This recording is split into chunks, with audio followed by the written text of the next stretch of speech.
Boqonnaa 14 Ceumsa dinagdee fi mala furguggifachiisuu.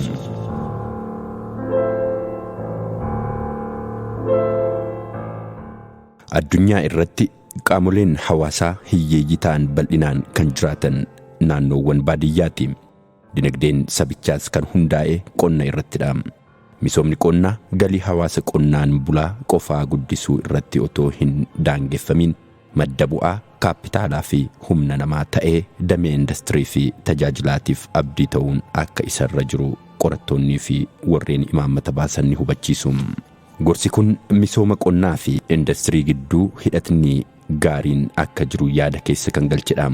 Karaa biraatiin hayyoonnii fi warreen imaammata baasan biroon dinagdeen addunyaa haala garmaleessa wal hidhee jiruu fi hanga olaanaadhaan kaapitaalli socho'aan jiru bara ofittummaa kana keessatti misooma qonnaa irratti xiyyeeffachuu caalaa industiriiwwan akka babal'atan gochuudhaan hiyyummaa hir'isuun akka danda'amu hubachiisu. Haaluma wal fakkaatuun biyya keenya keessatti qonna bu'uura godhachuun misoomni industirii hamma barbaadamuun mirkaneessuun hin danda'amu kanneen jedhan karaa tokkoon jiru.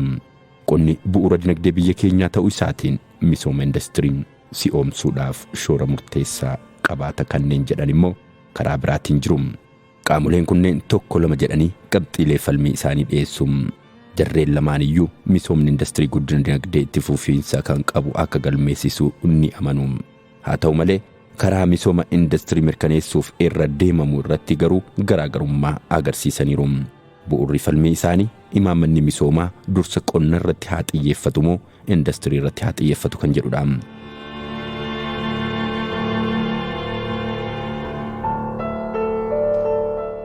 Misoomni industirii hawaasni tokko raawwiin hawaasummaa fi dinagdee qonna wajjin wal qabsiisee guddifatee gara hawaasummaa industiriitti adeemsa ittiin jijjiiruudha. Kana qofaa osoo hin ta'in misoomni industirii maxxantummaa uumamaa jalaa ba'anii teknoolojii gargaaramuudhaan rakkoolee furuun mallii fi qoqqoodamiinsi hojii ifa ta'e akkasumas guddina dinagdee saffisaan adeemsa keessatti calaqqisuudha. Ibsituuwwan kunneen yeroo dheeraadhaaf misooma itti fufiinsa qabu mirkaneessuudhaaf dhimmoota furtuu waan ta'aniif misoomni industirii misooma itti fufaa mirkaneessuudhaaf karaa isa guddaa ta'uu isaa baay'ooliin irratti waliif galu. Babal'achuun misooma industirii keessumaayyuu industirii maanufaaktcharingii biyyi keenya guddina teknoolojii fi oomishtummaa irraa faayidaa guddataa deemuu akka argattuuf kan taasisuudha. Bal'inaan industirii wajjin wal qabatee dhaabbileen oomishaa akka jabaataniif hawaasni deebii galteetiin deeggaramuu sadarkaa giddu galeessaa qabu akka uumamu gochuu keessatti shoorri isaa olaanaadha. Karaa biraa misoomni qonnaa hiyyummaa hamaa baadiyyaa balleessuuf wabii nyaataa mirkaneessuu fi guddina dinagdee haqa qabeessa fiduudhaaf murteessaadha. Haa ta'u malee qonni amala uumamaa qabuun misooma addaan hin cinnee fi itti fufiinsa qabu hanga dhumaatti fiduu hin danda'u. 14 Rakkoolee misooma qonnaa.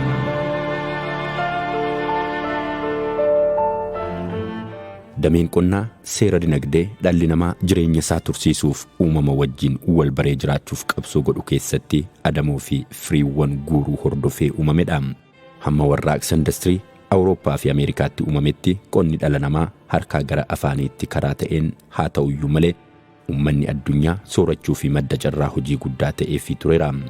Dhalli namaa damee qonnaatiin malli ittiin oomishuu fi beekumsi isaa guddachaa yeroo dhufu oomishnii fi oomishtummaan qonnaa hanga guddaadhaan dabalii agarsiisaa dhufe. Kanaafis akka fakkeenyaatti kan caqafamu akka lakkoobsa Awurooppaatti jaarraa 18ffaa keessa oomisha qonnaa walitti fufsiisuun Ingilaand keessatti taasifamedha. Haalli kun biyyattii keessatti guddinni uummataa hin eegamnee fi qabeenyii fi kaapitaalli namaa hangi isaa guddaa ta'e akka irraa hafaa ta'u taasise. Karaa tokkoon yeroo sanatti qonni makaanaayizidii babal'achuun sadarkaa olaanaadhaan bu'a qabeessa ture.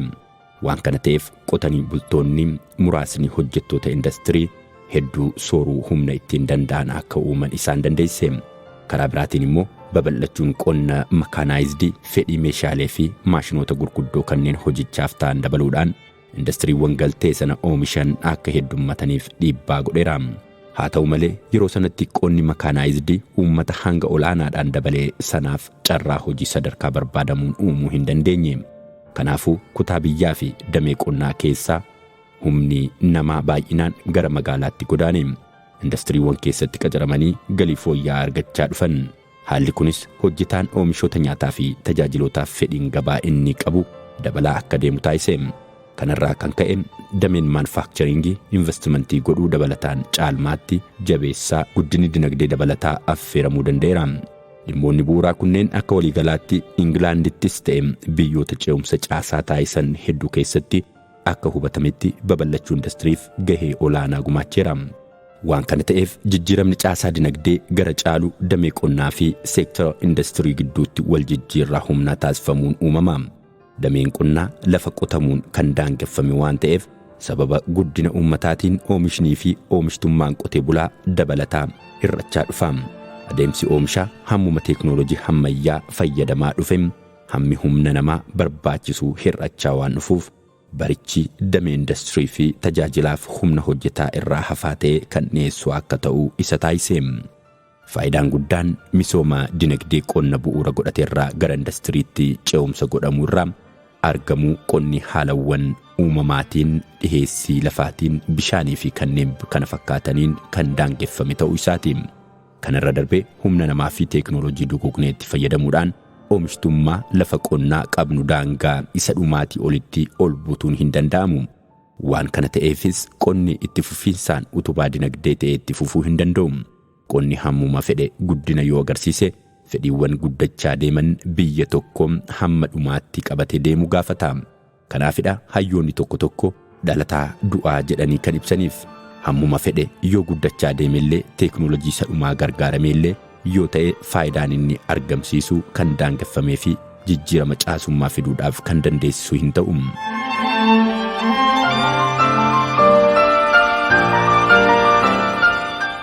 Biyyoonni hedduun ce'umsa kana hojii irra oolchuuf kallattii imaammataa kaa'anii socho'aniiru. Biyyoonni Awurooppaa fi kaaba Ameerikaatti argaman kan milkaa'eef yommuu ta'u, biyyoonni Eeshiyaa muraasnis yeroo dhihoo keessa ce'umsa caasaa kana milkeessaniiru. Haa ta'u malee biyyoonni Afrikaa, Laatiin Ameerikaa, Saharaa gadiitti argaman jijjiirama caasaa kana godhuudhaaf yaaliin isaan irra deddeebiidhaan taasisan bu'a qabeessa ta'uu hin dandeenye. Dinagdee biyyoota kanaa irratti jijjiirama caasummaa gochuudhaan yaaliiwwan godhaman milkaa'oo akka hin taane sababoota godhan keessaa inni tokko kallattii imaammataa itti fufiinsa qabu hordofuu dhiisuu falaasamoota muraasa irratti hirkachuudha. Akka fakkeenyaatti akka lakkoobsa Awurooppaatti baroota 1960mootaa fi 70moota keessa biyyoonni hedduun imaammata daldala galii bakka buusuu hojii irra oolchuun dhaabbilee daldalaa biyya keenyaa dorgommii fi morkii biyyoota alaa irraa mankaraarsummaa ittiin eegan haala ittiin qabatantu ture. Biyyootuma kana keessatti baroota 1990moota keessa jijjiirama caasummaa hawaasnii fi imaammata isaanii keessaa dhabamsiisuun sochiiwwan bu'uuraa dinagdee qofaa irratti otoo xiyyeeffatanii jijjiiramni caasummaa adeemsa keessa kan dhufu akka ta'e kan hubachiisu waliigaltee Waashingtan otoo hin alaffatiin liqimsuun isaanii ni beekama. Guddina Itoophiyaa keessatti qonni xiyyeeffannoo misoomaa isa ijoo ta'uun isaa dhimma filannoo miti. Dameen kun humni namaa guddaan itti bobba'ee madda sharafa alaa isa guddaa fi oomisha waliigalaa biyyattii keessatti ga'ee nuusa ta'uu kan qabudha. Waan kana ta'eef xiyyeeffannoon misoomaa inni ijoon dameedhuma kanaan guddachuu isaaf mala. Dameen kun yeroo guddatu kallattiidhaan jireenya maatiiwwan miiliyoona 16-18 ta'an kanneen damicha irratti hirmaatanii waan jijjiiruuf hiyyummaa keessaa ba'uuf karaa seensaa sirrii ta'edha.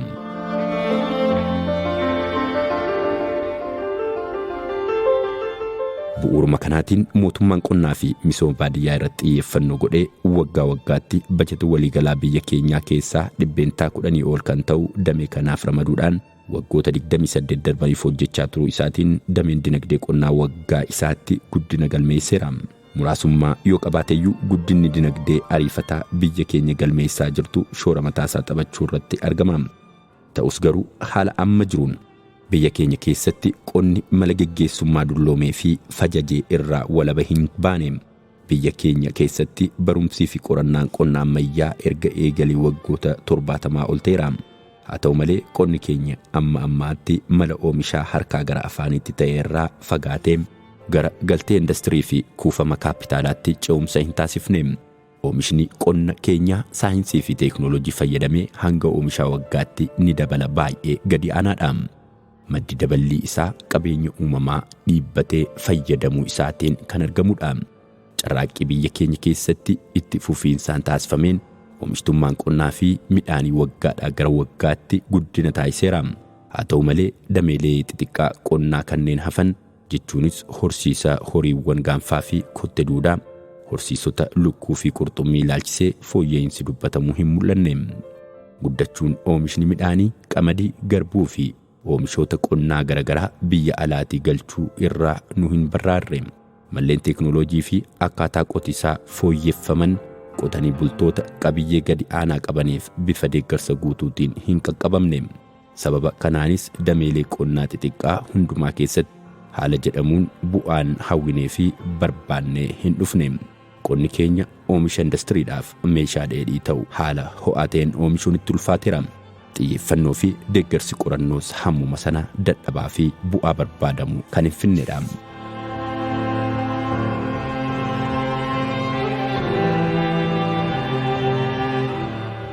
Misoomni qonnaa fayyadama bishaanii fi jidhiinsa bu'a qabeessa ta'e malee bu'aa buusuu hin danda'u. Gama kanaan mootummaan humna qabuun misooma jallisii irratti investii yoo gochuu baate damee kana deeggaruun rakkisaa ta'a. Bal'ina ooyiruu fi bu'a qabeessummaa teeknooloojii qonnaa murteessu guddisanii naannoowwan gammoojjii qonni irratti hin eegalamne irratti abbootiin qabeenyaa qonna bal'aadhaan bobba'uu danda'anis dameelee kana keessa bal'inaan seenuu hin dandeenye. Jireenyi dhiyeessii galtee birookiraasiidhaan kan xaxamee fi damee dhuunfaa bal'inaan kan hin hirmaachisne waan ta'eef qotanii bultoota irratti dhiibbaan isaa olaanaadha. Dhiyeessii sanyii filatamaa irratti gaheen damee dhuunfaa seeraan daangeffamuun dhaabbilee misoomaa mootummaatii waldaalee hojii gamtaatiif deeggarsi addaa godhamuun tajaajila ariifataa qulqulluu fi maamilaa irratti xiyyeeffate kan damee dhuunfaa irraa argamuu danda'u qote bulaas horsiisee bulaan akka hin arganne taasiseera. Bal'inni ooyiruu giddu galeessaa dhalootatti hir'achuu dhufuu isaatiin humni galtee ammayyaawaa fayyadamanii oomishtummaa dabaluu hir'achaa deemeera. Sababa kanaanis rakkoo wabii nyaataa mirkaneessuu dadhabuu qormaatan waliin imalu ta'ee jira. Hirmaannaan gabaa keenya biyya keessaas biyya alaas fayyaalessa waan hin taaneef akka oomishni baay'eetti galiin qote bulaa fi horsiisee bulaa akkasumas galiin biyyatti hin daballe. Gabaan biyya keenya iftoominnii fi seeraan bitamuun kan itti hir'atedha. Faddaalotaa fi daldaltoota duudhaa hin daballeen geggeeffamaa jira. Gabaa idil addunyaa keessattis oomishtoota dheedhii yeroodhaa gara yerootti gatiin isaanii kufaa jiru irratti xiyyeeffachuu isaaniitiin galiin dabalataa oomisha dabaluudhaan argachuun nurra jiraatu qabbanaa'uu gatiitiin hir'achaa jira.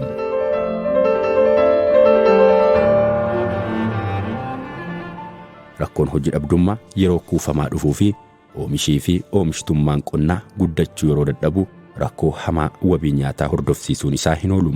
Kutaa hawaasaa galii gadi aanaa qabanii fi hiyyeessa jedhamaniin gatiidhaan haa ta'u karaa biraa addaan baasanii deeggaruuf kan dandeessu sagantaa dhaabbataa hin qabnu.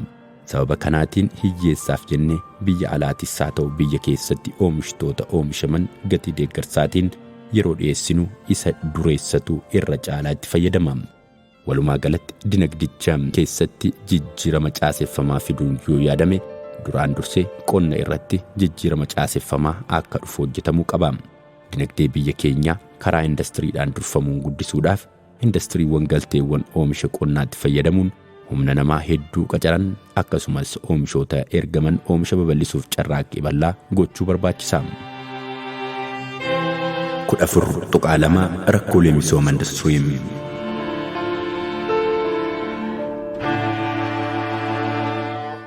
Biyya keenya keessatti rakkooleen industirii guddinaa fi oomishtummaa humna namaa haguuggii fi xiyyeeffannoo faabrikaawwanii babal'achuu gabaa biyya keessaa kuufama sharafa biyya alaa fi dorgommii alaa idil addunyaa wajjin kan wal qabatanidha. Humna namaa wajjin wal qabatee Itoophiyaan biyya humni oomisha saffisaan guddachaa dhufe keessatti argamu baay'ina uummataatiin Afrikaa keessaa sadarkaa lammaffaa irratti argamtudha. Baay'inni uummata biyya keenyaa keessatti mul'achaa jiru qabiyyeen lafa namootaa akka dhiphatuu fi humni oomishaa kun bal'inaan baadiyyaadhaa gara magaalaatti akka godaanu dirqisiisanii jiru. Haalli kun akka carraa gaariitti fudhatamee industiriiwwan humna namaa kanatti fayyadaman hanga barbaadamu hin babal'anne. Biyyi keenya misooma industirii saffisiisuudhaan carraa jijjiirama haala uummataatiin dhufe kana yeroo ammaa kana itti fayyadamuu yoo baatte gara fuulduraatti kaapitaalaa fi teeknooloojiitti bal'inaan gargaaramuun jijjiirama caaseffamaa fiduudhaaf kan dirqamtu taati. Karaan kun ammoo biyya aadaan qusannaa ishee dadhabaa ta'ee fi haalli dhangala'ina faayinaansii alaa kan hin gaaga'amne ta'e kanatti guddina hawaasummaa fi dinagdee kan dadhabsiisu ta'a. Dabalataanis humna namaa wajjin wal qabatee qajeelfamni bu'uuraa misooma industirii biyya keenyaa kaapitaala kan qusatuu fi humna hojjettootaa namaan kan fayyadamu industirii maanufaaktcharingii misoomaa ta'uun isaa biyyi keenya humna namaa bal'aa ta'ee fi qaalii hin taane akka qabdu ilaalcha keessa kan galchedha. Kana jechuunis humna namaatti bal'inaan gargaaramuudhaan industiriiwwan kaapitaala qusatan irratti xiyyeeffachuun biyyi keenya sadarkaa idil-addunyaatti hamma tokko dorgomaa akka taatu ishii taasisa. Ta'us garuu humni namaa biyya keenya keessatti qaalii ta'uu baatus seeraan kan leenjii fi oomishtummaa qabu miti.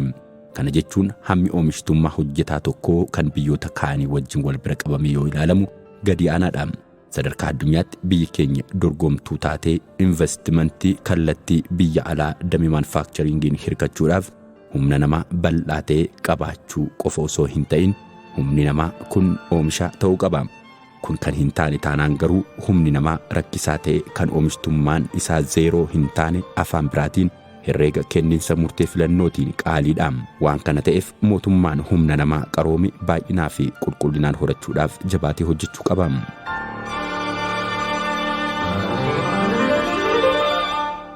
Qubannaa fi xiyyeeffannoo oomisha industirii ilaalchisee dameen maanufaaktcharingii waggoota darban keessa babal'ateera.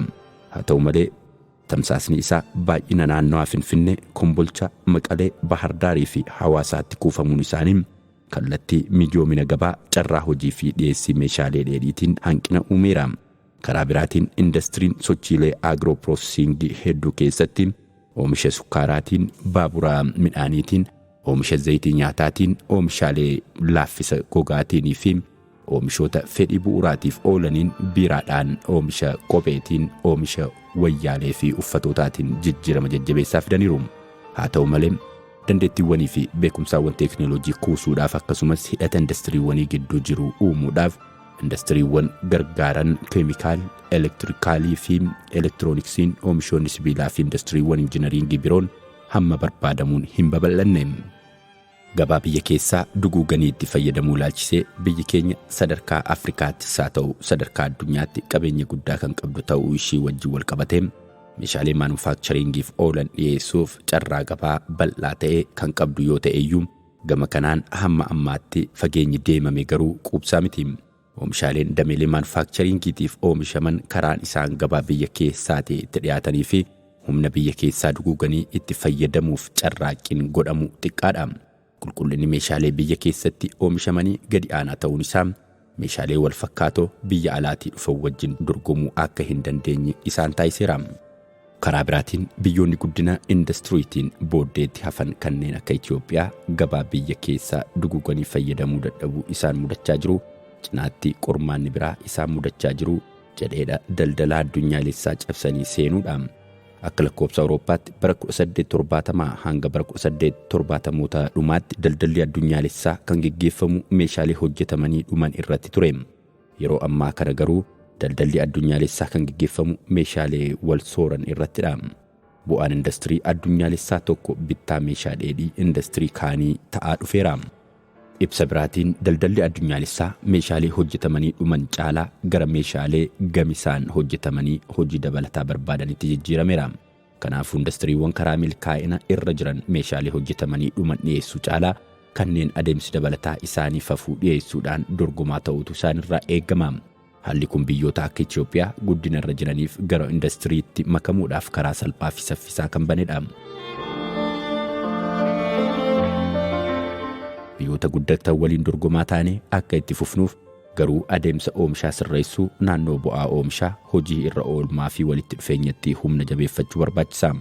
Dabalataanis rakkoo ijoo misooma industirii daldala alaa bu'uura godhatee biyyoonni guddina irra jiran oomishan qabatanii gara gabaa seenuu wajjin wal qabatudha. Carraan oomishoota gara alaatti erguudhaaf jiru biyyoota gabicha oomisha isaaniitiin guutan kanneen akka Chaayinaa fi Indiyaatiin qormaata uumamudha. Sharafa alaa ilaalchisee biyyi kamillee yeroo guddina industirii isa jalqabaatti maashinoota investimentii barbaachisanii fi hojii ittiin hojjetan hundumaa humna keessaatiin dhiyeessuun waan hin danda'amneef biyya alaatti galchuun dirqama ta'a. Yeroo kana fedhii sharafa alaa wajjin wal qabatee rakkooleen bal'inaan mudachuu danda'u biyya keenya yeroo ammaa kana pirojektoota gurguddoo sharafa alaa barbaadan ijaaruu irratti argamti. Karaa kana sharafa alaa pirojektoonni kunneen barbaadan yeroo sanatti argachuu yoo dadhaban carraa lafarra harkifachuu ittiin danda'antu uumama. Waan kana ta'eef biyyi keenya gabaa addunyaa keessatti oomishaalee fi tajaajilawwan faayidaa ittiin argattuun daldala alaa hir'isuudhaan sharafa alaa argachuu guddifachuu qabdi. Dhiyeessii sharafa alaa damee dhuunfaa ta'e pirojektoota mootummaatiif qaqqabsiisuuf indastiriiwwan qonnaa fi qonna wajjin walitti hidhatanii fi dameelee turizimiitiif dursa kennanii deeggaruun filannoo ta'uu danda'a. Rakkoo muraasummaa oomishaa dhabamsiisuudhaaf damee maanufaaktcharingii cimsuuf gahee guddaa taphata. Kana waan ta'eef damee kanaan hojii duraan hojjetame caalaa hojjechuuf carraaqqii fooyya'aa gochuutu barbaachisa. Mootummaan paarkiiwwan industirii babal'isuu irraa kaasee industirii maanufaaktcharingiitiin yeroo dhihoo keessatti investimentii hedduu kan godhe ta'uu isaatiin dameen kun bu'a qabeessa akka ta'u eegama. Abbootiin qabeenyaa biyya alaa paarkiiwwan keessatti guddina nama jajjabeessuu agarsiisaa kan jiran yoo ta'eyyuu hirmaannaan abbootii qabeenya biyya keessaa gadi aanaadha.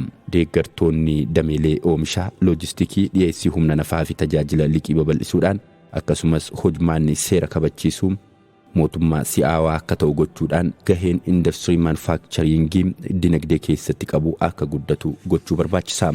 Walumaa galatti garaagarummaan haala jireenyaa saboota biyyoota guddatanii fi guddina irra jiranii gidduu jiru caaseffama dinagdee biyyoota sanaa irraa kan maddedha. Gara caalu dinagdeen biyyoota guddatanii industirii giddugaleessa kan godhatedha. Biyyoonni guddina irra jiran immoo gara caalu dinagdee qonnaa fi qabeenya uumamaa giddugaleessa godhatee qabu. Sababiin garaagarummaan kanaa seenaa guddinaa yeroo dheeraa biyyoota sanaati. Kunis haala hawaasummaa, aadaa, dinagdee, teessuma lafaa, quunnamtii alaa fi siyaasaa kan of keessatti hammatu ta'uun isaa kan amanamudha. Haa ta'u malee sababoonni kunneen qofti garaagarummaan hawaas dinagdee biyyoota kana gidduutti uumameef fakkii gaarii hin uuman. Garaagarummaan dinagdee fi hawaasummaa gareewwan biyyoota lamaan gidduutti mul'ataniif qooda olaanaa kan fudhatu kuufama teeknooloojiiti. 14.3 misooma teeknooloojii miindaa guyyaa isaanii qaqqabu. Namni jireenya isaa injifachuuf qabsoo inni uumama waliin taasisuu fi walitti dhufeenyi inni humnoota oomishaa biroo wajjin godhu kan humna isaa hir'isuu fi bu'a qabeessa isaa baay'isu ta'uu qaba. Kun akka ta'uuf sochiin namaa teeknooloojiidhaan kan gaggeeffame akka ta'u gochuun barbaachisaadha. Teeknooloojii yeroo jennu bu'uura isaatiin barteedhaan meeshaalee fi wantoota wajjin qofa walitti firoomsuutu jira. Haa ta'u malee teeknooloojiin meeshaalee fi wantoota irratti dabalataan dandeettii namaa, adeemsa seera hojii, kenniinsa murtii, walitti dhufeenyaa fi wal hubannaa irraa kan uumamu dhangala'inaa fi kuufama odeeffannoo walitti hidhee kan qabatee hiika bal'aa kan qabudha. Waan kana ta'eef ijaarsi humna teeknooloojii humnoota oomishaa kanneen ta'an qabeenya uumamaa oomishoota humna namaaf ni guddisa. Mala oomishaa mijataa fi firii qabeessa ta'e ijaaruu fi jabeessuudhaaf ni gargaara. Seera dinagdee keessatti walitti hidhamiinsa adeemsa oomishaa si'aawaa fi wal fudhannaa uumuudhaan dinagdee keessatti duudhaan haaraan yookiin fooyya'ina qabu akka uumuuf shoora olaanaa taphata. Duudhaan yookaan kalaqni qabata teeknooloojiitti uumame kun oomishaa fi tajaajila haaraa yookiin fooyya'aa adeemsa oomishuu haaraa yookiin fooyya'aa akkasumas mala misooma gabaa fi haala adeemsa hojii dhaabbilee haaraa yookiin fooyya'aa ta'uu danda'a. Jijjiiramni teeknooloojii kun faayidaa hamma guddaadhaan otoo walirraa hin citiin guddachaa adeemu kan agarsiisu adeemsa oomishaa keessatti galtee fi humnoota oomishaa kan qindeessudha. Kana qofaa osoo hin ta'in teeknooloojiin oomisha faayidaa dinagdee olaanaa qabus ta'uu danda'a. Misoomni teeknooloojiin galtees oomishas ta'eef immoo itti fufiinsa isaa shakkii keessa hin galu. Oomishtummaan haa ta'u misooma mirkaneessuuf kuufamni humna teeknooloojii murteessaa fi tapha kan jijjiiruudha kan jedhamuu fi sababuma kanaani. Amalli teeknooloojii kun kuufama hiyyummaa fi booddeetti hafummaa buleeyyii si'aayinaan salphisuuf darbees jijjiirama walirraa hin cinnee fi guddina hirmaachisaa galmeessuuf dhimma murteessaadha. Akkasumas jijjiirama hawaasaa maralaalessaa fi jireenya fooyya'aa fiduudhaaf ijaarsi humna teeknooloojii murteessaadha.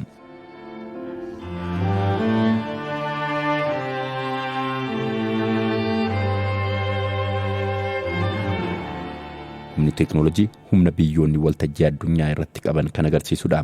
Haala nama ajaa'ibuun garaagarummaan galii biyyoota guddatanii fi biyyoota guddinarra jiran kanneen Saharaa gadiin jiraatan gidduu jiru gara caalaa sababa kuufama teeknooloojiitiin kan dhufedha.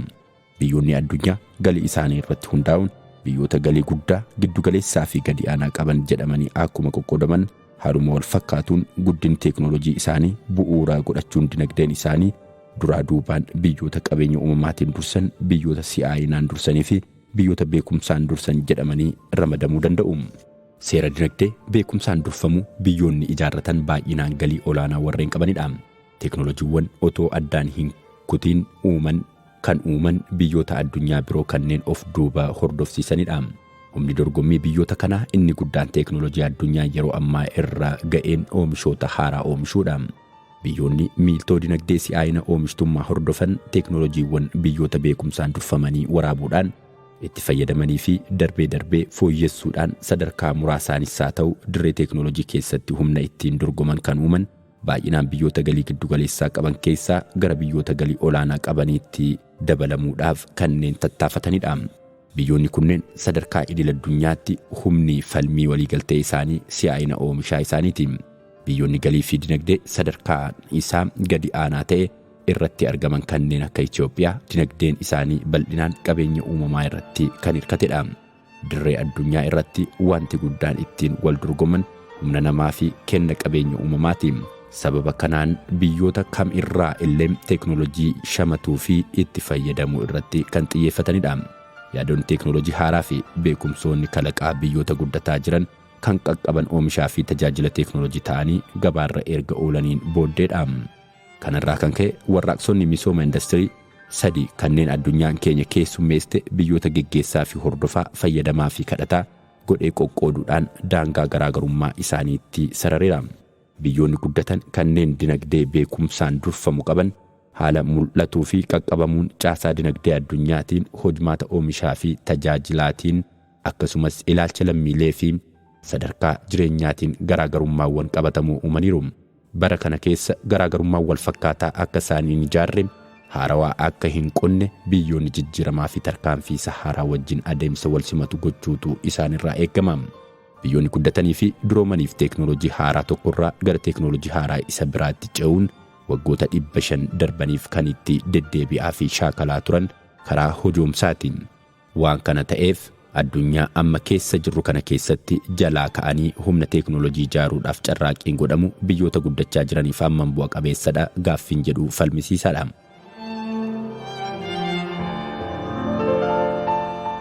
Beekumsa teeknooloojii maddisiisuu itti fayyadamuu barfatanii qaqqabuun akka mallattoo qaroominaan booddeetti hafuutti lakkaa'amaa ture. Haa ta'u malee barfatanii qaqqabuun tasumayyuu taphaa alaa akka nama hin goone muuxannoon biyyoota kaaba bahaa Eeshiyaa kanneen dinagdee barfatee qaqqabaa galmeessanii ni agarsiisa. Maalumaafuu barfatanii qaqqabuun bajeta dorgommii jalqabaa geggeessuudhaa ba'uu ture ni hir'isa. Filannoo qoratanii ba'uu ni hambisa. Odeeffannoo teeknikaa fi gabaa birqabaan haala salphaa ta'een argachuuf nama dandeessuu sababoota kanaan dursuu yookaan booddeetti hafuu caalaa barfatanii qaqqabuun filatamaadha hamma nama jechisiisuutti qaqqabeera. Haala qabatamaa biyya keenyaatiin adeemsi bu'a qabeessi wanta hundumaa jalaa ka'anii ijaaruuf carraaquu caalaa wanta uumame irratti galtee dabaluu irratti xiyyeeffachuudha. Falaasamni misooma teeknooloojii biyya keenyaas qajeelfama waliigalaa kanaan otoo qajeelfamee gaarii ta'a. Haa ta'u iyyuu malee qajeelfamichi akkuma gosaa fi amala teeknooloojii fi industirii sanaatti garaagarummaa qabaachuu ni danda'a. Akka fakkeenyaatti misooma qonnaa ilaalchisee karaa bu'a qabeessi teeknooloojii amalaa fi haala qabatamaa biyya keenyaa wajjin deemu ofumaa humna keenyaan guddisuu ta'uu danda'a. Dabalataanis teeknooloojiiwwan odeeffannoo fi beekumsaa haala biyya hundumaatiif jedhamuu danda'uun kalaqoota haaraa ariitiidhaan guddachaa jiranidha. Waan kana ta'eef galtee muraasaan nama barate kompiitaraa fi intarneetii qabeenya guddaa si'aawaa fi bu'a qabeessummaa agarsiisuu danda'u ta'uu isaatiin baricha wajjin tarkaanfachuun mala bu'a qabeessadha. Ta'us garuu dameelee teeknooloojii hedduu isaaniitiin teeknooloojiiwwan gabaarra oolan uumuuf carraaquun sirrii miti. Hin fayyadus. Kanaafuu teeknooloojicha caasaa dinagdee ofii, ji'oogiraafii, amala qilleensaa, aadaa fi haalota biroo wajjin wal simsiisuudhaan haala gaariidhaan itti fayyadamuudhaaf dandeettii mataa ofii barbaachisa.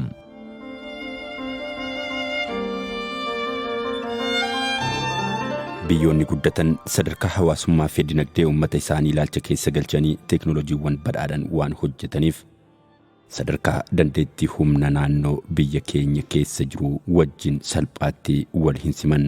Kanaafuu gama teeknooloojii ceessuutiin rakkoon tokkollee jiraachuu baatus teeknooloojiiwwan biyyoota guddatanii kanneen alaa galanii fi dandeettiin humna namaa biyya keessa jiru wal simachuu dhabuun isaa bu'aa qabeessummaa ni miidha. Wal simannaa dhabuun kun oomishtummaa humnoota oomisha waliigalaa akkasumas firii hojjetaa giddu galeessaan gadi bu'aa taasisa. Waan kana ta'eef humna teeknooloojii duguuganii gargaaramuu fakkeessanii hojjechuu fi fooyyessuu gabbifachuudhaaf misooma humna namaa fi qorannoo industirii guddisuu barbaachisa. Baroota keessatti ofii dhugaa wajjin walii galchiisuudhaan malee faffageessuudhaan addunyaa wajjin nagaadhaan tarkaanfachuun gonkumaa hin danda'amu. Baabura saffisaan imalu keessa hirkoo malee gara fuulduraatti otoo hin kufiin imaluun kan danda'amu baaburicha faana walqixa saffisuu fi deeggarsa qofaanidha. Haala kamiinuu addunyaa irratti iddoon keenya akka biyyaatti eegee fi hordoftuu kadhattuu fi kajeeltuu ta'uu hin qabdu. Rakkoolee keenya sardamoo har'aatiif adeemsawwan ce'umsa teeknooloojii fudhachaa achumaanis damee teeknooloojii boru ittiin dorgomnu filachuu fi hidduudhaan warreen kaan wajjin imaluu qabna.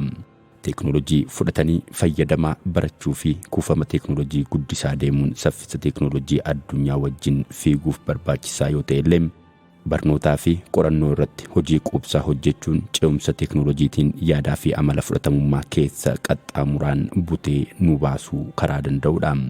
Ta'us Itoophiyaa keessatti baay'ee bu'a qabeessummaan dhaabbilee qorannoo gadi aanaadha. Hidhatni dhaabbilee qorannoo industiriiwwanii fi gabaa gidduu jiru dadhabaadha. Waan kana ta'eef faayidaa kalaqa keenyaatti fayyadamuuf karaan irra deemne baay'ee gabaabaadha. Kanaaf immoo dhaabbilee mootummaa abbootii qabeenyaa fi dhaabbilee beekumsaa gidduutti seerri kalaqa teeknooloojii ballee biyyaalessaa sababni ijoon fedhii fi fayyadamummaa waloo bu'uura giddu galeessa godhatee waan hin diriirreefidha. Gabaa wal dorgommii mootora sochoostuu bu'a saayinsii fi teeknooloojii beekumsaa fi carraaqqii olaanaa badhaasu uumuu barbaachisa. Haaluma wal fakkaatuun immoo wal simannaan walta'iinsaa fi ida'amuu jabaachuu kuufamaa fi kalaqa teeknooloojiif barbaachisaa ta'uun isaa kan hin haalamnedha.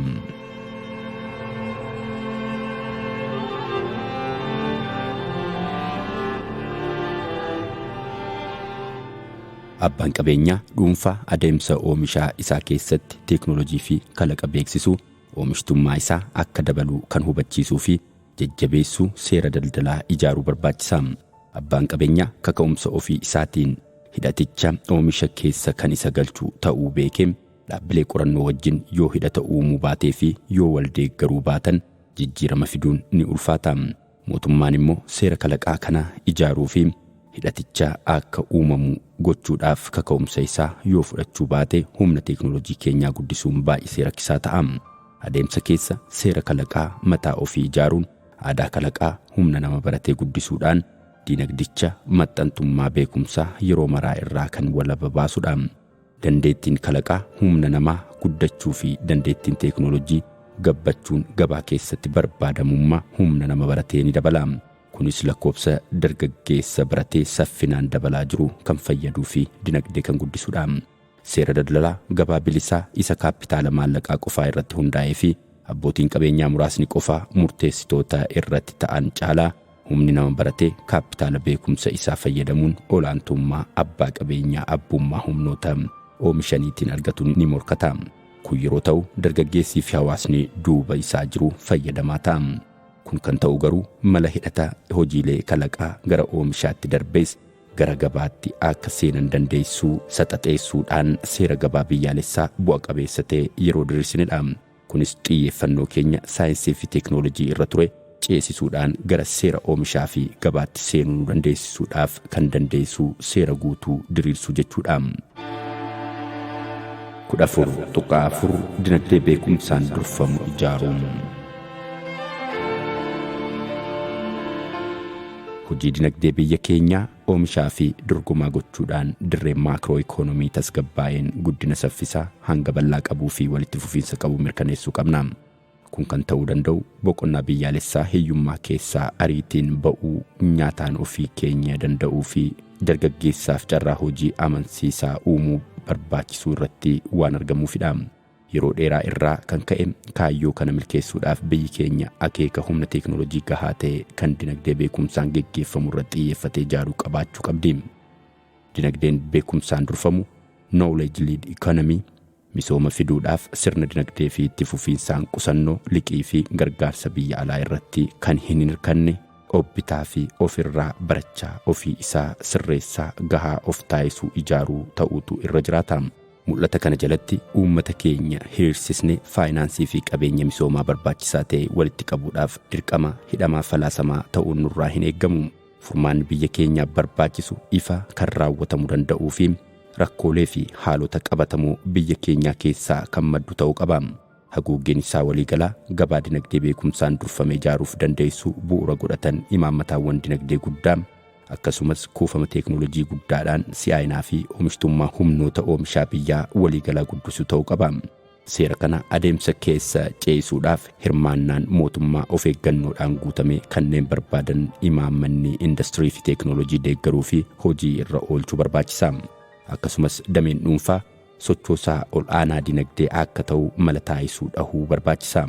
Kanaafuu sirreeffamni dinagdee biyya keenyaa itti fufuu dirree dinagdee guddaa tasgabbaa kan uumu haqa hawaasaa kan mirkaneessu akkasumas carraa hojii itti fufaa fi amansiisaa uumuu qabaachuu akka galmaatti qabachuu qaba. Haguuggiin faayyessa dinagdee kaayyoowwan kana galmaan ga'uu danda'u gabaa fi giddugaliinsa misoomaa walitti qindeessee dhiyeessee dinagdee babal'isuudhaaf kan fudhatamudha. Xiyyeeffannoon ijoo haguuggii fooyya'insa kanaa oomishtummaa fi dorgomummaa kutaa dinagdee dhuunfaa guddisuudhaan guddina dinagdee mootummaan hoogganamaa ture adeemsa keessa gara guddina damee dhuunfaatiin hoogganamuutti ceesisuudha. Akka kana godhuun isaa dinagdee guddaa keessatti haala tasgabbaa'een guddinni isaa otoo booddeetti hin deebi'in akka itti fufuu gochuurra darbee hojii dhabdummaa babal'ate salphisuu fi carraalee hawaasummaa fi dinagdee biroo uumuuf dandeessa.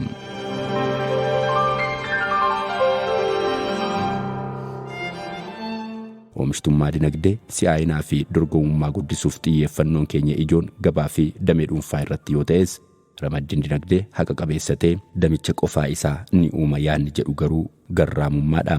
Oomishtummaan seektara dhuunfaa guddina dinagdee ariifachiisaadhaan gama qabeenya biyyaa guddisuutiin shoorri inni taphatu guddaadha. Haa ta'u malee qabeenya guddise uummata hundaafuu bifa haqa qabeessa ta'een hiruu jechuu miti. Wixineen hiyyummaa dhabamsiisuu irratti xiyyeeffate kishaafee qoqqooddaa qabeenyaa haqa qabeessa ta'eetiin yoo ilaalamu hiyyummaa gonkaa fi birqabaan jennee karaa lama ilaaluu ni dandeenya. Hiyyummaa gonkaa keessatti uummattoota argaman ulaagaalee dhaabbatoo fudhatamummaa idil-addunyaa qaban irratti hundaa'uun hiyyummaa hammaataa keessa kanneen argamanidha. Uummanni kunneen hiyyummaa keessaa ba'uudhaaf imaammatoonni eegumsa hawaasummaa faayidaarra oolu. Karaa hundeerraa ta'e kanaanis lammii hiyyummaa hamaa keessatti argamu sarara hiyyummaatii ol gochuudhaaf hojjechuu irratti xiyyeeffatu. Karaa biraatiin immoo hubannaan hiyyummaa birqabaa wal bira qaboo naannoo ilaalcha keessa galchuudhaan guddina dinagdeetiin fayyadamaa haqa qabeessa ta'uu gahee murtoo kenna. Kanaafuu fayyadamummaan illee haqa qabeessa ta'e mirkaneessuuf oomishtummaa fi carraaleen hojii haaraa uumuu irratti xiyyeeffata. Kaayyoon isaas kalaqa hojii fi investimantiitiif haala mijataa uumuudhaan hanga dinagdichaa guddisuu fi carraalee hojii amansiisaa fi galii gaarii argamsiisuu danda'an babal'isuu irratti xiyyeeffata. Guddinni dinagdee dadhabaa fi harkifataa ta'e karaa naannootiin fayyadamummaa haqa qabeessa uumuu danda'a yaada jedhu qaba. Haala qabatamaa biyya keenyaatiin tooftaaleen hir'isuu gosoota hiyyummaa lamaanuu kan wal faallessan otoo hin ta'in wal sooruudhaan hojii irraa oolfamuu kan qabnudha. Waggoota darban keessatti hiyyummaa hamaa hir'isuudhaaf gara caaluun sagantaa seeftineetii misoomaa fi imaammattoota biroo hojii irra oolchuudhaan carraaqii taasifameen bu'aan jajjabeessaan galmeeffameera. Haa ta'u malee rakkoon dabalataa fuula keenya dhaabbatee jiru seektaroota oomishtummaa muraasa qaban yookiin adeemsa oomishaa keessatti humna namaa raawwatee hin galle gara misoomaatti galchuu danda'udha. Fakkeenyaaf seektara tajaajilaa biyya keenyaa yoo ilaalle carraa hojii dabalatee shoorrii danuu inni dinagdeedhaaf gumaachuu dabaluu irratti argama. haa ta'u malee guddinni seektar tajaajilaa kun kan summaa'ee daldaltoota idilee fi seektaroota kaffaltii gaarii namaafin argamsiifne irratti dame kanarratti kanneen hirmaatan immoo baay'inaan hawaasa hiyyeessa ta'uu isaaniitiin jijjiiramni caasaa yoo yaadamu dhimmi fayyadamummaa haqa qabeessa dhugaa kana wajjin wal bira qabamee madaalamuu danda'a. Waan kana ta'eef tooftaan misoomaa itti aanu inni ijoon guddina oomishtummaa fayyadamummaa haqa qabeessa bu'uura godhatee ta'uu qaba. Tooftaan kun guddina saffisaa fi walitti fufaa galmeessisuudhaan carraa hojii amansiisaa hiyyummaa hir'isuu fi fayyadamummaa kan mirkaneessu guddina harkaa fuudhiinsa wixinee fiduudha. Haa ta'u malee bu'aan qabatamaan akka dhufu tooftaan itti fayyadama haqa qabeessummaa oomishtummaa fi nageenya lammiilee kan mirkaneessu guutuu ta'uu qaba. Oomishtummaan fayyadamummaa haqa qabeessa mirkaneessu guddina yookiin tarkaanfilee dhiheessii babal'isan bulchiinsa fedhii dinagdee jabaa ta'een babal'achuu bu'uuraalee misoomaa walkeessoo fi hammayyummaa dinagdee dagaagsuu industirii wal dorgommii fi walta'iinsa bu'uura godhate misooma kalaqaa fi teeknooloojii akkasumas barumsaa fi hojii uummattummaa irratti xiyyeeffannoo gochuu qaba. Tooftaa dinagdee beekumsaan durfamuutti ce'u. Qeeqni tarsiimoo biyyaa misooma teeknooloojii irratti xiyyeeffate irratti deddeebi'ee dhiyaatu misooma teeknooloojii hammuma saffise maashinoonni namoota bakka bu'aa waan deemaniif carraan hojiin dinagdee sanaa ni irrata kan jedhudha. Falmiiwwan akkasii kunneen biyya keenya keessattis gareedhaan qoodamanii kan geggeeffaman yoo ta'an karaa tokkoon indastiriin humna namaa bal'inaan fayyadaman qofaa jajjabeessuu qabna kanneen jedhanii fi karaa biraatiin indastiriiwwanii fi teeknooloojii beekumsa haaraa bal'inaan gargaaraman misoomsuu qabna jedhanii falmu. Teeknooloojiin carraa hojii hir'isa falmiin jedhu biyya keenya keessa qofaa kan jiru osoo hin ta'in yeroo warraaqsi industirii Ingilaand keessatti uumame irraa kaasee falmii turedha. Kanarraa kan ka'e falmii Ludaayit moggaasni jedhu kennameeraa fi Ludaayitoota kanneen jedhaman yeroo sanatti warshaa huccuu Ingilaand tokko keessa namoota hojjetanidha. Yeroo sana maashiniin huccuu hojjetu haaraan hojii keessaa nu baasuu fi sodaa jedhuun falmiif ba'anii haariidhaan maashinicha caccabsuu isaanii irraa kan ka'e carraa hojii fi fayyadama teeknooloojii gidduu walitti bu'iinsi bu'uuraa jiru kana ibsuu fi falmii Ludaayit ibsi jedhu beekamaa ta'uu danda'e. Haa ta'u malee qorannoolee damee kanaan qoratamaniin guddinni teeknooloojii carraa hojii ni hir'isa falmiin jedhu qabatamaa akka hin taane hanga tokko mirkanaa'eera jedhanii goolabuun ni danda'ama. Kanarraa guddinni teeknooloojii akaakuu fi amala hojichaa bu'uura isaarraa ni jijjiira. Guddina teeknooloojii carraa hojii amalaa fi hojii humnaa dinagdicha bal'inaan fayyadaman irraa gara warra beekumsa bal'inaan gargaaramanii fi kaffaltii fooyya'aa argamsiisaniitti jijjiira. Waan kana ta'eef namoonni teeknooloojiin carraa hojii hir'isa jedhanii yaadan hiikni isaan kennan haalota yeroo gabaabaa qofa ilaalcha keessa kan galchudha. Kanaafuu faayidaa biyyaalessaa yeroo dheeraa wajjin wal bira qabamee yeroo ilaalamu dinagdichi teeknooloojii fi beekumsa gara hojii fayyadamummaatti akka xiyyeeffatu taasisa. Addunyaan gara dinagdee beekumsaan geggeeffamutti haala ittiin seentee jirtu kanaan qonnarraa gara indastiriitti jijjiirama caasaa fiduudhaaf biyyi keenya carraaqaa jirti. Biyyi keenya sadarkaa addunyaatti akka sochii industrializeeshinii fi ijaarsa seera kaapitaalistii jaarraawwan lama fudhateetti deemuun ishii irraa eegama laata gaaffii jedhu kaasuun barbaachisaadha. Daandii warri dhidhimaa irra deeman irra deemuun bara kanatti keessumaayyuu biyyoonni guddinarra jiran kanneen akka Itoophiyaa rakkoo dinagdee walxaxaa qaban akka isaan hin baasne beekuu barbaachisa. Guddina industirii inni dheeraan biyyoonni guddatan abbaa qabeenyaa dinagdee fi siyaasaan jabaateem hawaasa galii giddugaleessaa jabaa qabuu fi olaantummaa yaada gabaa bilisaa adeemsa yeroo dheeraa keessa ijaaruudhaan bu'uuraalee seera kaapitaalistiif mijatoo ta'an uumeera. Haa ta'u malee akka Itoophiyaa biyyoonni guddachaa jiran sirna kaapitaalistii qabeessummaa mirkaneessu ijaaruudhaaf bu'uurri hawaasummaa isaan qaban adda ta'uu isaatiin tooftaa ittiin furguggifamuu qopheeffachuu isaan barbaachisa.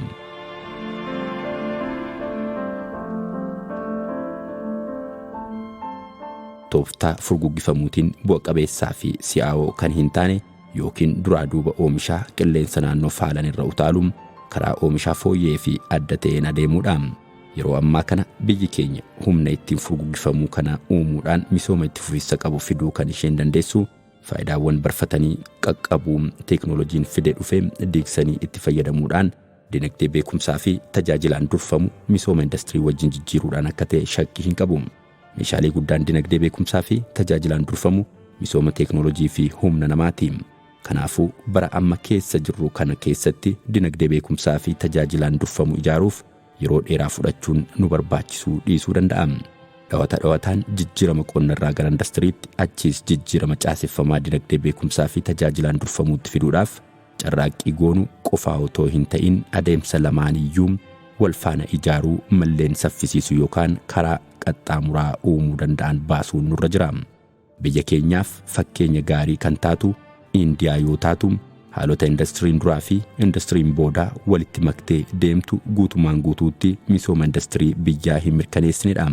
Adeemsi Indiyaa misooma indastirii wajjin wal bira qabamee yeroo ilaalamu hanqina mataa isaatii qaba. Kun akkuma jirutti ta'ee humna namaa hedduu damee beekumsaa fi tajaajilaatiin baasii salphaadhaan bobbaasuun oomishoota gootee karaan isheen dinagdee guddisuudhaaf itti fayyadamte kan irraa baratamuu qabudha.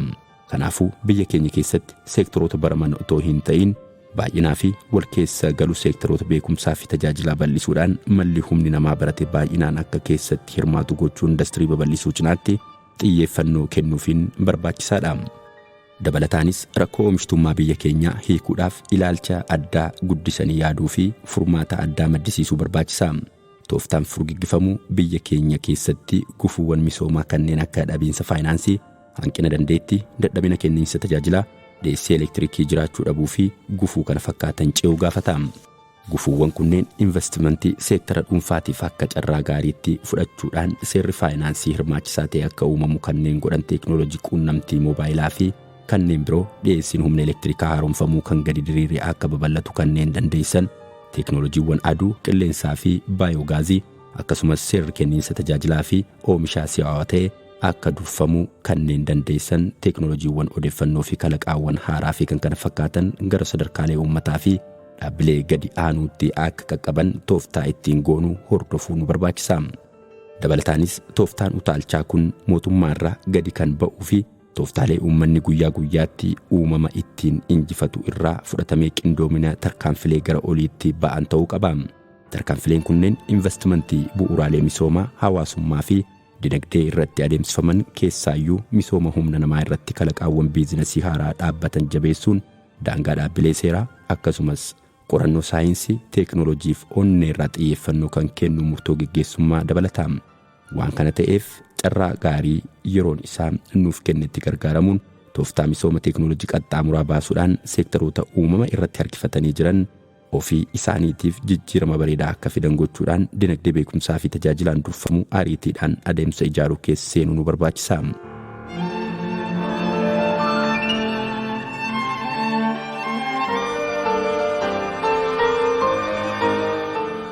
Haalli dinagdee addunyaa si'anaa indastiriiwwan beekumsaa bal'inaan gargaaraman misooma dorgomummaa fi itti fufiinsa qabu akka galmeessan kan kaayeffatedha. Karaa biraa dinagdeen biyyoota addunyaa sadaffaa amma ammaatti sadarkaa olaanaadhaan qabeenya uumamaa fi qonna irratti maxxane haala ittiin turetu hubatama. Karaa biraa beekumsa jechuun kuufamni isaa wanta guddachaa deemudha malee akkuma qabeenya uumamaa adeemsa yeroo keessa kan haphachaa deemu miti. Dinagdeen kuufama beekumsaa irra dhaabbate yeroo hundumaa guddachaa kan deemuu fi itti fufiinsi isaas amansiisaa kan ta'e yoo ta'u, dinagdeen qooda kanaa uumama irratti rarra'ee garuu wanta dhuma irraa kan dhaabbate waan ta'uuf jiraachuu biyyaa fi itti fufiinsa haaraa kan qorudha. Akka waliigalaatti biyyi keenya jaarraawwan hedduudhaaf seera mootummootaa fi falaasamoota garaagaraatiin kan gaggeeffamte yoo ta'e illee qabsoon uummanni keenya jireenya isaa injifachuuf uumama wajjin taasisu jalaa hin baane. Jireenyi qabsoo bu'uuraatiin liqinfame akka kanaa kun agarsiistuuwwan gurguddoo lama qabu. Inni duraa tattaaffiin namni godhu haamilee carraaqqii fi dhamaatiidhaan kan guutame ta'uyyuu bu'aan argamu baay'ee muraasa. Yaaddoowwan akka hanqina bokkaatiin dafqasaa kan hin madaalle ta'uu isaati. Hirkattoota uumamaa ta'uun keenya kun hammam akka nu miidhe kan agarsiisudha. Sababa kanaatiin horsiise bulaa fi qotee bulaan biyya keenyaa hedduun akkasumas hawaasni guutummaatti waanjoo hiyyummaa jala turuudhaaf dirqameera. Agarsiistuun sadaffaa fi agarsiistuu jalqabaa wajjin walitti hidhata qabu immoo namni mana hidhaa hiyyummaa keessa jiraatu nyaata isaa guyyaatiif yaadda'uu fi dhiphachuurra darbee qabeenya kuufatee kalaqa sammuu irratti bobba'uuf yeroos ta'e boqonnaa argachuu dhiisuu isaati. Sababa agarsiistuuwwan kanaatiin biyyoonni seenaa kan keenya irra xinnaa ta'e qaban nu darbanii deemaniiru. Duudhaalee hawaasummaa ammayyaa akkasumas hojmaataawwan siyaasaa fi dinagdee kalaqanii ofii isaaniitii fi biyyoota birootiif ibsaa ta'aniiru. Faallaa seenaa xooxeffame kan qabdu biyyi keenya qaroomina seenaa ishee kabajamaa durii madaalu sakatta'uudhaan akka durii geggeessituu giddugala daldalaa fi falaasamaa addunyaa ta'uu dadhabdeetti. Haala gaddisiisaa kana hubachuun dhalli namaa ofii fi ijoollee isaa nyaachisee buluuf qabsoo uumama wajjin taasisuu injifachuuf bu'uuraalee misoomaa fi teeknooloojiin meeshaalee furtuu ta'uu isaanii hubachuudhaan waggoota 15 darbaniif mootummaan qabeenya namaa fi kaapitaala biyyattii hedduu gara ijaarsaa fi tamsaasa bu'uuraalee misoomaatti ramadeera. Yaada ka'umsaa kana bu'uuraaleen misoomaa sochii oomishaa namoota irratti miidhaa fi sodaa uumama irraa isa mudatu keessaa ba'uu kan danda'uu fi dhamaatii isaa hir'isee oomisha isaa haala gaariin kan babal'isu bu'uuraalee misoomaatiin yeroo deeggaramee fi teeknooloojiidhaan yeroo fayyadamedha. Gama kanaan ijaarama godhameen jireenya uummata keenyaa irratti jijjiiramni qabatamaan mul'ateera. Umriin jiraachuu giddugaleessaa dabaleera. Hiyyummaan hir'ateera. Fooyya'insa jireenyaa irratti dhiheessiin tajaajiloota murteessoo ta'an babal'ataniiru. Injifannoon seena qabeessi kun hundumtuu yoo galmeeffameyyuu wanti murteessaan tokko garuu baay'ee hin jijjiiramne. Uummanni keenya maxxantummaa mootummaa fi qaamolee alaa irraa bilisa ta'ee firii yaada sammuu isaatiin kaka'umsa horatee hawaasaaf duudhaa dabalee ofii isaa fi warreen kaaniif badhaadhina uumee gara jireenya sammuu walqixxaataa hammayyaatti hin ceene. Kanaafuu dargaggeessi maatii isaa fi akaakayyuu isaa caalaa umurii dheeraa akka jiraatu beeku, hiyyeessi barumsa fayyaa fi kanneen biroo kan isa dhaqqabe amma qabiinsi guddina dinagdee irratti komii guddaa dhiyeessii irratti argama.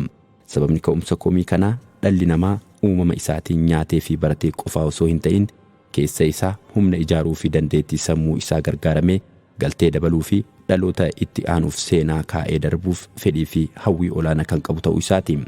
Waggoota 28 duratti mootummaan ofii isaatii gaaffii inni dhiyeesse akkamitti lammiilee beelaa fi daaruu irraa oolchuu tajaajiloota jireenya isaa fooyyessan akkamitti dhiyeessu kan jedhu ture.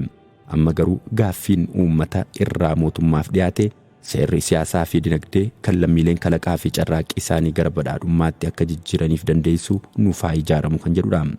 Gaaffiin kun dinagdee biyya keenyaa keessatti ibsituu abshaalummaa uumama dhala namaa kan ta'e seektarri dhuunfaa taatummaa ijoo akka qabaatuu fi mootummaan immoo shoora deeggarsaa irratti akka xiyyeeffatu ka'umsa ergamaa kan barbaadudha.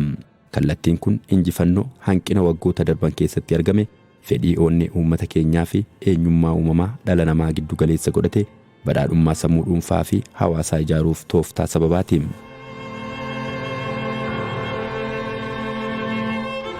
Kallattii haaraa kana tarkaanfachuun dhimma seera waraqaa jijjiiruu miti. Seerota qindoomina dhabanii fi nama hojjechiisuu hin dandeenye jijjiiruun barbaachisaa ta'e otoo jiruu garuu gahaa hin ta'u. Dabalataanis lammiin hundi mootummaa fi qaamolee biroo irraan kan eeguun beekeessaa ta'u otoo hin beekin amala tarkaanfachiisuu akka deeggaru taasisa. Amalli ilmoo yaadaati.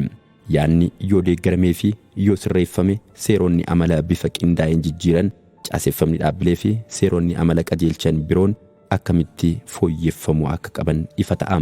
Kanaafuu tarkaanfileen fooyyessa dinagdee keenyaa yeroo bocannu sadarkaa barbaadamuu guddachuu dadhabuu oomishtummaa biyya keenyaatiif sababoota kanneen ta'an hanqina mootummaa, gabaa, hawaasa siivilii fi dhaabbilee barnootaa ni deebisna. Hanqina isaan kanaatiif sababa isa ijoo kan ta'e akkaataan yaaduu dadhabina tokko yookiin gurmuun dhaabbilee seera isa uumamaatiin bu'a qabeessa ta'uu yoo dadhabe hojii dhaabbilee kana irraa eegamu gara abbootii birootti naannessuu barbaachisa qajeelfama jedhudha. Dameen dhuunfaa shaqaxoota fayyadama bu'uuraa dhiyeessuu dadhabuun yoo irratti mul'ate hojii kana gara gateettii mootummaatti naannessuu jechuudha. Yeroo kana goonu garuu damee dhuunfaa caalaatti quucarsaa jira. Seektarri dhuunfaa dhiyeessii kana dorgomuun otoo hojjetee faayidaa qabeenya qusachuu argannu dhabaa jirra. Kanaafuu gara fuulduraatti dinagdeen keenya guddina hundumaaf dhaqqabu akka nuuf argamsiisuuf rakkoo ga'umsa dhabuu dhaabbilee kan hiikamu ergama isaanii dhaabbilee kana irraa butuun ta'uu hin qabu. Dhaabbileen kunneen milkaa'uu akka hin taane rakkoolee caaseffamaa fi kanneen biroo isaan mudatan addaan baafnee hubachuudhaan mala barbaaduudhaan ta'uu qaba. Kana yeroo goonu shoorri akaakuuwwan dhaabbilee arfanuun mootummaan, seektarri dhuunfaa, hawaasni siivilii fi dhaabbileen barnootaa qaban kan bakka hin buufamne ta'uu dhiisuu isaatiif beekamtii ni kennina. Kurfiin dhaabbilee kanaa of eeggannoo fi sababa irratti hundoofne seera geggeessummaa keessoo isaanii walsimannaa ala isaanii haala bu'a qabeessummaa mirkaneessuun yoo ijaaruu baanne hirrinni isaaniif hin oolu. Hirrinoota kana kan guunnu mootummaan tajaajila hawaasaa isarraa eegamu dhiyeessuu fi shoora seera kabachiisuu yeroo taphatedha. Haala dhaabbilee kanaan ga'eeyyii taasisuun seera taphichaa yeroo uumuu fi barbaachisu hir'ina seektara dhuunfaa kan guunnu hanqina kaapitaalaa fi walmakuu biirokraasiitiin dhiibbaa irra dhaqqabu salphisuudhaan akkasumas haala haqa qabeessa hawaasa bal'aaf badhaadhina uumuun akka kaka'u gochuudhaani. Gama kanaan xiyyeeffannoon ijaarsa seera dinagdee ida'amuu shoora dhaabbilee fi seektaroota addaan baasuu shoora isaanii sirriitti akka taphatan caasaa fi adeemsa hojii waliigalaa sirreessuu ta'a.